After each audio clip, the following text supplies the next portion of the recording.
The auditorium at Southern New Hampshire University is filled with rows and rows of black hats. I look at happy family holding flowers, balloons bouncing off the ceiling, and phones held aloft to record each priceless second. From the fourth row, 3 vacant seats taunt me, they are reserved but deserted. My phone is vibrating. On the screen, Mom's group text illuminates. "I'm sorry, honey. Uncle Mike has a way of getting excited about Super Bowl Sunday. 20 years of hosting. Next weekend, we'll celebrate. AXO." I click the black screen, my fingers shaking. I remember the night classes I took for 6 years. Working 2 shifts at the insurance firm. Vending machine dinner. I turned down every invitation because I needed to study. Every holiday allowed someone another to spend time with their loved ones. I sold the dependable Toyota to cover my last semester's expenses. I dropped my health insurance to pay for books. Summers, Lauren Elizabeth. I stand on my row. As I approach the platform, the sound system reverberates with the dean's voice. My sensible heels make a clicking sound on the wooden floor. The only pair I own was purchased for interviews at Goodwill. With every stride, my graduation gown feels heavier. Summa cum laude, Bachelor of Business Administration. As she gives me my diploma, the dean smiles warmly. My eyes keep going to those unoccupied seats even though I try to make my lips curve forward. Thousands of hours of sacrifice are represented by the document I am holding. As my family threw neighborhood parties downstairs, I spent endless evenings bent over textbooks, forcing myself to study in my room because you're the one who wanted this degree so badly. I go back to my seat and feel my chest tighten. I hardly see the other names as the ceremony goes on. Once more, my phone buzzes. This time, Dad. We'll catch the next one. The next one. For example, just so they may avoid that graduation as well, I'm going to invest an additional 6 years in obtaining another degree. In the same way that they did not attend my graduation from community college 3 years prior. Car trouble, according to them. Facebook, however, displayed them during my brother Jack's Super Bowl celebration. Mom showing off her 7-layer dip with pride. Dad in his fortunate jersey. Last year, the same brother took out a $3,000 rent loan. He waved Super Bowl tickets on his Instagram story, which is how I learned about it. With the caption, "Sometimes you gotta treat yourself." The final words of the dean are lost in the backdrop. The echo of discussions that ought to have alerted me is all I can hear. "You're really wonderful with money, Lauren, honey. A little assistance with the mortgage is all your father needs. Get moving, sis. If we are unable to support one another, what good is family? In any case, you're not currently spending your funds for anything significant." The ritual comes to a conclusion. Families pour down the aisles, embracing graduates with tears in their eyes. The February wind is blowing through the auditorium's open doors as I stand by myself in my rumpled robe. In my hands, my diploma case feels like ice. I enter the chilly parking lot and phone my mother's number. As I listen to the ring and see joyful families passing by with armfuls of flowers, my eyes go blurry. "Oh, Lauren, how was it, sweetie?" The false brightness Mom uses when she realizes she's done something wrong is audible in her voice. I can hear the rumbling of crowd noise, the clinking of plates, and the voice of the sportscaster introducing the pre-game program in the background. "How was it?" My voice breaks. How is walking across that stage knowing nobody who claims to love me bothered to show up now? "You know it's customary, honey. Uncle Mike has 20 years of hosting experience." "Mom, it took me 6 years to get this degree." 6 years. Don't be dramatic. Her voice loses its compassion. It is only a sheet of paper. Next weekend, you may show it to us. The phone echoes with Dad's voice. Tell her we'll catch the next one. The next one. As if this particular moment could ever be replicated. As if a tiny schedule problem accounted for 6 years of my existence. I finally realize the reality I've been avoiding as I stand in the bitter February cold with tears on my cheeks. I was never seen by them. All they saw was my ability to help them. The human ATM, the dependable daughter, the one who would give up everything to make them happy even though they offered nothing in return. The airline app one downloaded months ago but never had the guts to activate is displayed as my fingers wander around the phone's screen. There's a one-way ticket to Colorado. I've fantasized of the Vail Mountain Lodge spa package, but it's always written off as self-serving. Just one click. My first act of true selfishness in a long time. I hold my diploma like a shield against my breast as I make my way to my car and receive the confirmation email. The final family leave the theater behind me, their joy and laughter vanishing into the chill of winter. Would you have forgiven your family for missing the biggest day of your life? My response is already known. I returned home with these ideas and began getting ready for my next journey. A week later, the hot stones continue to follow my back. 6 years of strain are released with each degree of warmth. My first actual massage.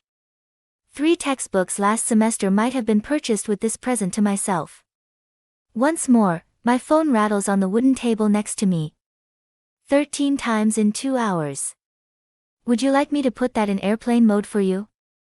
The voice of the masseuse drifts across the air that smells of lavender. The soft pressure from her hands never stops. No. My throat tightens at the word. I must know. I must find out what new catastrophe my family causes while I'm hiding in this mountain retreat. I must see the way they fabricate my absence. I need evidence that I made the proper decision. My shoulders are where the stones move. Once more, my phone buzzes. The flurry of family texts is broken by Tara's text. When you can, check Facebook.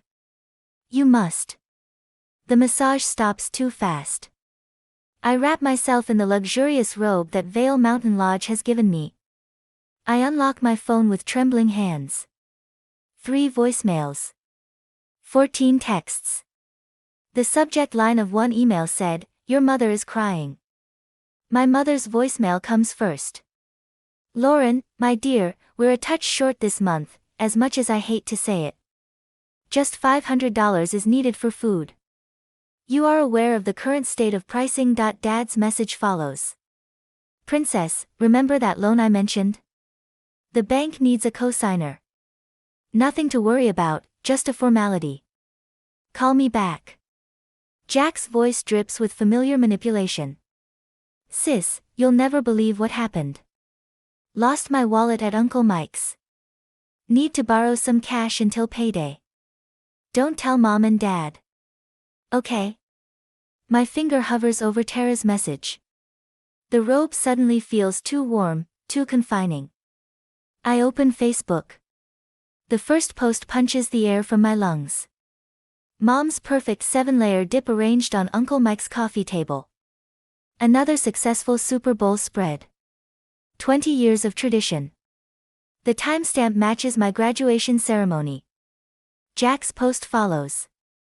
Put $5,000 on the Chiefs. Who's with me, posted an hour after texting me about his lost wallet. Comments flood the photos. Relatives praising Mom's cooking. Friends congratulating Jack on his bet.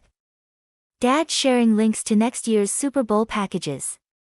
Not one mention of my graduation. Tara's message blinks. There's more. Check your credit report. The spa's Wi-Fi crawls as I log into Credit Karma. Unauthorized inquiries litter my report like cigarette burns. Chase, American Express, 3 different store cards, all within the past month. My phone rings. Mom's number. "Have you thought about that grocery money, honey? Times are tight." The stones from my massage sit in a heated basket nearby. I imagine hurling them through the window, watching the perfect Colorado snow shatter like my illusions. The next message plays automatically. Dad's voice booms through the speaker. "I'll tell everyone what kind of daughter you really are. Ungrateful, selfish. After we sacrificed everything, I delete the rest without listening. My hands shake as I dial the number Tara's lawyer cousin gave me. He picks up after 3 rings. Financial abuse documentation. The advisor's voice carries no judgment, just quiet competence. Bring everything you have. Bank statements, loan documents, any texts or emails showing patterns of manipulation. I entered my cabinet 2 minutes later. My filing cabinet yields 6 years of evidence, every emergency loan, every guilt-inducing request, every promise of repayment broken. The stack grows higher on my kitchen table while red and blue lights flash through my window. The police arrive as Jack starts his performance. Sis, come on. Open up. We're worried about you. Their voices fade as officers escort them away. I sink into my chair, surrounded by papers that tell the story of my family's betrayal in cold, hard numbers. But I won't give up. I rearrange the documents and put them into a bag. They are proof of what my family has done to me all these years. I was ready to meet my lawyer early in the morning. Morning brings clarity and steel into my spine. The lawyer's office smells of leather and authority. My documentation spreads across his mahogany desk like battle plans. Identity theft. He taps the credit report showing cards opened in my name. Unauthorized loans, financial coercion. Each term lands like a hammer, nailing down the coffin of my family's manipulation. The email he helps me craft takes 10 minutes to write and a lifetime of courage to send. Any further contact will go through my attorney. Attempts to contact me directly will be documented as harassment. I expect silence. Instead, my laptop screen fills with their faces. A video call I shouldn't answer but do. One last time. Dad's mask slips instantly. You owe us. We raised you. Raised me? The words taste like vinegar. You raised me to be your personal bank, your safety net, your get-out-of-jail-free card. Jack's face reddens. You think you're better than us now with your fancy degree and you're better. No, just awake. Mom's tears start right on cue. When they don't work, her expression hardens. We're your family. Family helps family. Family doesn't steal identities. Family doesn't open credit cards in their daughter's name. Family shows up for graduation. The screen goes black. After the meeting, I went straight back to my office for further preparations. The same day, the atmosphere at my office feels different, safer. Messages of support flood my phone. Tara's flight confirmation to help me move. An offer of temporary housing in Portland from the spa retreat owner who witnessed my breakdown. The Portland job offer arrives that afternoon. 6 figures, signing bonus. A fresh start 3,000 miles away. My hands steady as I download the credit freeze forms. The cease and desist letter goes out. Certified mail. Each signature feels like breaking a chain. I stand at my office window, watching the sunlight paint the sky in colors of possibility. For the first time in my life, the weight of family obligation lifts from my shoulders. The air tastes different, lighter, sweeter. My phone buzzes. Unknown number. I silence it without checking. Next to me on the desk, Portland contracts wait for my signature. Behind me, the wall calendar shows the end of March marked with red X's, counting down the days until my new life begins. The question echoes in my mind as I sign my name. How much is your peace of mind worth? Everything, it turns out. Everything. 2 weeks later, I am moving out. The cardboard box scrapes against my apartment floor as I slide it toward the door. My entire life in Hartford fits into 12 boxes, each labeled in precise black Sharpie. The movers arrive in 20 minutes. My phone hasn't rung in 3 days. The longest silence for my family since I blocked their numbers. I touch the diploma hanging on my wall, tracing the gold embossing one last time before wrapping it in bubble wrap. The frame cost 2 weeks of grocery money, but seeing my achievement properly displayed instead of stuffed in a drawer helped me sleep at night. A knock at the door sends my heart racing until I hear Tara's voice. Lauren, you decent? She stands in the hallway holding 2 paper coffee cups, her silver hair swept into her signature messy bun. Brought you real coffee. None of that vending machine sludge you usually drink. You're a lifesaver. The rich aroma of French roast fills my nostrils as I take a sip. The movers come at 9 o'clock. I know. Tara sets her cup down and surveys my apartment. You really did it. You're really leaving. Portland's waiting. The words still feel strange on my tongue. 2 weeks ago, I accepted the department manager position at Western Insurance's Oregon office. Double my current salary. Full benefits. A signing bonus that covered first and last month's rent on a downtown apartment. My phone buzzes. Another email from Dad's lawyer demanding a response to their reasonable request for family reconciliation. I delete it without reading. They hired a private investigator, Tara says, watching my face. Jackie from accounting saw him asking questions in the break room yesterday. A laugh bubbles up from my chest, surprising us both. Let them waste their money. By tonight, I'll be gone. The movers arrive exactly on time. I watch them load my life into their truck. Each box is a brick in the wall I'm building between my past and future. My neighbor, Mrs. Chen, waves from her balcony. She thinks I'm moving for a promotion. She doesn't know about the cease and desist letter in my desk drawer or the police report documenting years of financial abuse. My LinkedIn post about graduating despite family sabotage went viral last week. 300,000 views. Thousands of comments from other survivors. Job offers from across the country. Dad's gambling debts exposed in the comments when his bookie's wife recognized our story.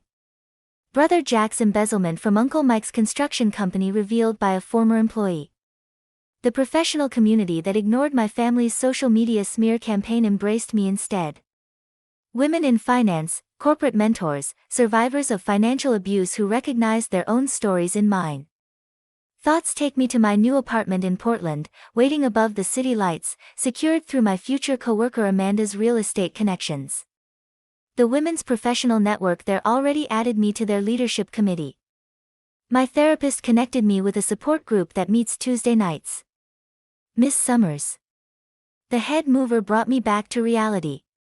He holds out a clipboard. Just need your signature here. I sign my name with steady hands.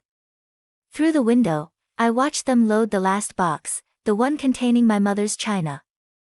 The set she promised would be mine when I married, then sold at a yard sale to cover Jack's gambling debts. I found identical pieces at estate sales, slowly rebuilding what was stolen. My phone lights up with a text from Amanda in Portland. Office is ready. Team can't wait to meet you Monday.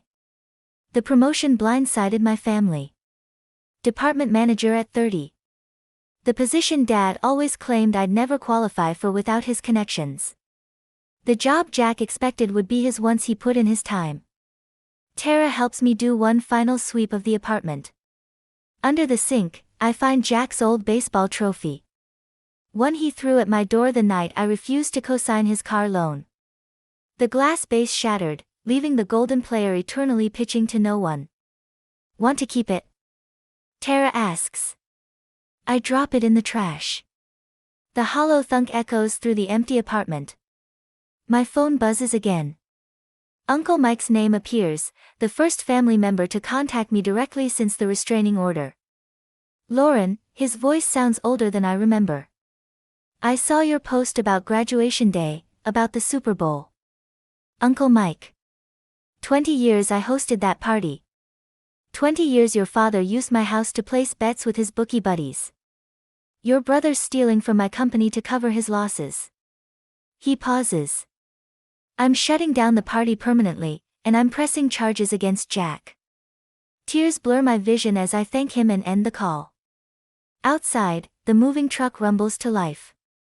Ready? Tara holds out my coat. I take one last look at the apartment where I spent 6 years studying, dreaming, surviving. The mark on the wall where my diploma hung, the window where I watched so many sunrises, cramming for exams. I'm ready. The door clicks shut behind us. In my pocket, my phone vibrates with another blocked call from my mother. I silence it without looking. Tara drives me to the airport, hugging me tight at security. "Show them what you're made of, boss lady." We part, and I fly towards my new life. 6 hours later, I stand in my new apartment, watching Portland's lights twinkle through Florida-to-ceiling windows. The moving truck arrives tomorrow. Tonight, I have only what fits in my suitcase: my diploma, my laptop, and my future. My phone chimes with a calendar reminder. First therapy appointment next week. Dr. Richardson specializes in family trauma and financial abuse. She already helped me draft boundaries for my new life. No contact with family members who participated in financial exploitation. No lending money without a formal contract. No accepting guilt trips or emotional manipulation. No compromising my peace for others' comfort. A text from my new team lights up my phone: "Welcome dinner tomorrow night. We're your Portland family now." Family. The word sits differently in my chest now. Lighter. Chosen instead of inherited. Built on respect instead of obligation. I unzip my suitcase and pull out my diploma. Tomorrow, I'll hang it in my office where everyone can see it. Where no one will question my right to display it. Where success isn't a betrayal and ambition isn't a sin. The city lights shimmer like stars falling to earth. Somewhere below, my new life waits. My peace, my power, my truth. I am Lauren Elizabeth Summers, department manager, survivor, warrior, and I am finally completely free. Freedom, though, isn't the end. It's the beginning of everything I had to rebuild. The next 6 years taught me how to lead without apology, to own my voice in rooms that once silenced me. Step by step, I transformed from the woman who escaped into the one who inspires. Now, 6 months later, they show up again. Security guard John Martinez spots them first. His hand touches my elbow as I prepare to take the stage at the Pacific Northwest Business Leaders Conference. "Miss Summers, your family is in the lobby." The words hit like ice water. 300 professionals fill the ballroom, waiting for my keynote on financial independence. My hands tremble as I smooth my blazer. The Emerald Saint I treated myself to after the promotion. "They won't get past the doors," John promises. But they do. Dad bursts through just as I reach the podium. His suit hangs loose on his frame, his eyes wild. Jack trails behind, phone raised to record whatever scene they plan to create. Mom clutches her chest, wobbling in practiced distress. "That's our daughter," Dad's voice booms across the silent room. "She abandoned us, left us to rot while she got rich." I grip the podium. The teleprompter blinks, waiting. 300 faces turn toward the commotion. "Our Lauren," Mom wails, breaking her poor mother's heart. The audience murmurs. Phones emerge. My career flashes before my eyes. Everything I've built in Portland crumbling under the weight of viral family drama. But something shifts inside me. Therapy. 2 promotions. A restraining order they apparently ignored. I am not that scared girl in the graduation parking lot anymore. "Security," I say into the microphone, my voice steady. "Please remove these people. They are in violation of a court order." Jack steps forward, phone still recording. "We'll sue you for abandonment, for elder abuse. Tell them how you left Mom to suffer." A laugh bubbles up. Genuine, unexpected. "Mom's 58, Jack, and those Instagram posts from her tennis tournament last week suggest she's suffering just fine." The audience titters. Mom drops her hand from her chest, face flushing. "You ungrateful little," Dad lunges toward the stage. 4 security guards intercept him. The crowd gasps. Phones flash, but I don't flinch. "Ladies and gentlemen," I say into the microphone. "You're witnessing exactly why I'm passionate about financial independence. Sometimes the people who should protect you are the ones you need protection from. They drag my family out. Dad shouting about ungrateful children. Mom's theatrical sobs echoing. Jack's phone keeps recording until security confiscates it. The room falls silent. I take a deep breath, straighten my shoulders. My keynote today was going to be about investment strategies. But let's talk about something more important. How to recognize when love becomes a weapon. For the next hour, I tell them everything: the graduation betrayal, the stolen identity, the years of manipulation. The audience leans forward, spellbound. When I finish, they rise as one, applause thundering through the ballroom. Margaret Chen from Penguin Random House catches me afterward. "We need this story," she says, pressing her card into my hand. "Full manuscript on my desk in 6 months." I just nod and walk out of the conference room. But the show isn't over. That moment, Dad's latest attorney has foot fidgets in the lobby. "Miss Summers, perhaps we could discuss a settlement." I open my briefcase and show him my documents. "Perhaps we should discuss the credit cards opened in my name, fraudulent loan applications, social security number theft." Color drains from the attorney's face as I lay out document after document: 6 years of evidence, bank statements, credit reports, forged signatures. "I'll need to consult with my clients," he stammers. "No need," a new voice joins us. Detective Sandra Morris holds up a warrant. "Robert and Jack Summers, you're under arrest for identity theft and wire fraud." They lead my father and brother away in handcuffs. Mom crumples onto a bench, her performance finally reaching its finale. "Lauren, please," she whispers. "They didn't mean it. We can still be a family." I study her face, the familiar lines, the manipulation behind her tears. For the first time, I feel nothing but pity. "We stopped being a family the day you chose Super Bowl Sunday over my graduation. I just took time to accept it." My mother says nothing, follows them to the police while I go home to prepare for endless meetings and documents for the new clients. A whole week passes in a rush. However, the following Friday afternoon, I meet my family in the courtroom. "The judge will see you now," my lawyer announces. Inside the courtroom, justice arrives in black and white. The restraining order becomes permanent. Dad and Jack's charges multiply as evidence mounts. The judge's gavel echoes like freedom. Uncle Mike arrives as we exit the Super Bowl party, host himself. His face is granite as he faces my mother. "20 years of hosting," he says, "and you used my parties to cover up stealing from your own daughter. The family's done with you, Pat. All of us." Mom's mask cracks. Real tears now. But I don't stay to watch them fall. Outside, Portland's rain washes the courthouse steps. My phone buzzes with messages, colleagues offering support, Margaret checking on the book deal, Tara sending heart emojis. A text from Uncle Mike: "Proud of you, kiddo. Wish I'd known sooner." I click the phone dark, remembering another rainy day.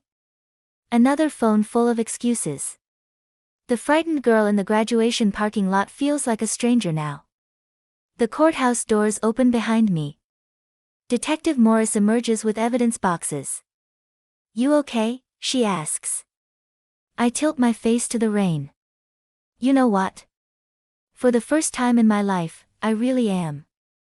The investigation will take months. The headlines will fade. The book will find its audience. But none of that matters right now. I am Lauren Elizabeth Summers. I am free." The rain continues to fall, washing away the last chains of obligation, leaving only truth behind. When forgiveness becomes enabling, the bravest love is letting go. I am just sorry I needed 6 long years to realize it. At the present, the Portland spring rain taps against my office window. 6 years of change spread across the walls and frames, photos, certificates, newspaper clippings. My original business degree hangs in the center. Those empty auditorium seats captured forever in a snapshot below it. Next to that, a packed conference hall from last month's keynote speech. My reflection watches me from the glass.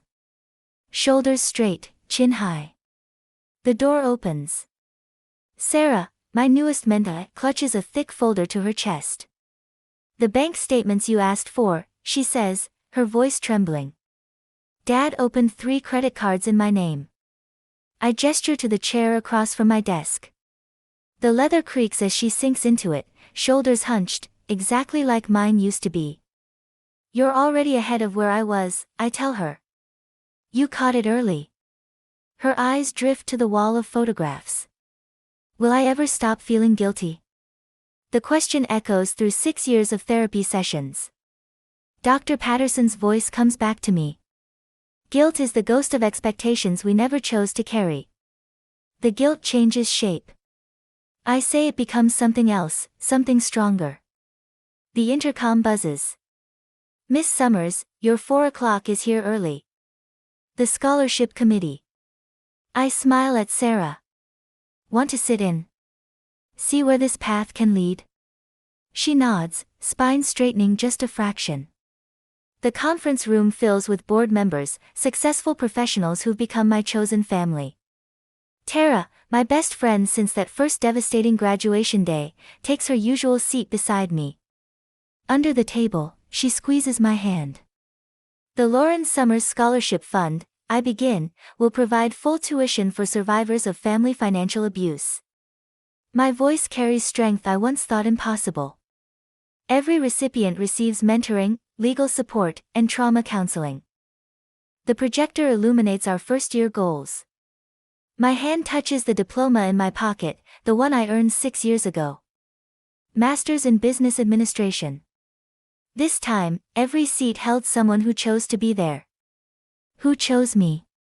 Tara and her husband whooped the loudest when I crossed that stage. My therapy group brought flowers. My team from the Financial Abuse Survivors Network filled an entire row. Even my landlord came, the woman who changed my locks that first terrifying night in Portland when my family tried to break in. The meeting ends with unanimous approval. Sarah's eyes shine as board members share their own survival stories. The shame that once paralyzed her begins to crack. Back in my office, I prepare for tonight's TED Talk. Breaking the Chains, Recognizing Family Financial Abuse, glows on my laptop screen. My phone buzzes with a text from Mark, dinner reservations at 8. Proud of you, babe. In our 3 years of dating, he has never once requested a loan. I never felt self-centered about having savings.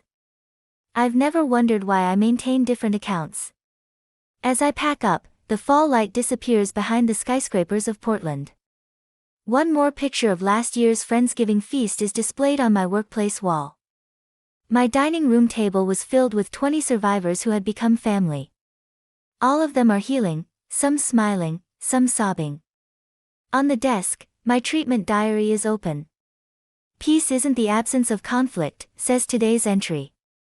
It's the availability of options. I ride the elevator down to the foyer, where Mark is waiting. His eyes light up with a smile. My initial impression of him. No deceit, no ulterior motive. Ready for your big night? He extends his arm. I remember holding my first graduation by myself in a parking lot on that icy February morning. Of my father's gambling debts, of my brother's pilfered money, of Uncle Mike's Super Bowl party that my family decided to attend instead of my graduation. We make our way to the parking lot after I grin and nod. He takes a car to the function. My face is warmed by the stage lights an hour later as I accept the microphone. In their chairs, 3,000 individuals lean forward. With Kleenex ready, my selected family dispersed amid the throng. A life well lived is the best form of retaliation, I start. However, helping others live well is the ultimate achievement. Without any rehearsing, the words come naturally. I inform them of unfilled seats and unfulfilled commitments. About the liberation of limits and the burden of expectations. About creating a family from the ground up using respect rather than blood. Sarah sits more erect than I've ever seen her in the front row. Dozens of survivors I've coached are behind her. The power they discovered inside themselves is reflected in their features. The diploma in my jacket pocket is touched by my hand. Not the new one, the old one, the one that was earned in a love-filled auditorium. The thunderous standing ovation. From his seat, Mark smiles. Tara uses her fingertips to whistle. There are fist bumps in my therapy group. I reposition the frame with the 2 graduation pictures in my workplace the next day. Full chairs next to empty ones. Shattered dreams next to fulfilled ones. My eyes encounter my reflection in the glass. There's no longer the frightened girl from that parking lot. A lady who at last comprehends takes her position. Sometimes the cost of finding a family is the cost of losing one. Before I leave for home, I make one final touch to my original diploma.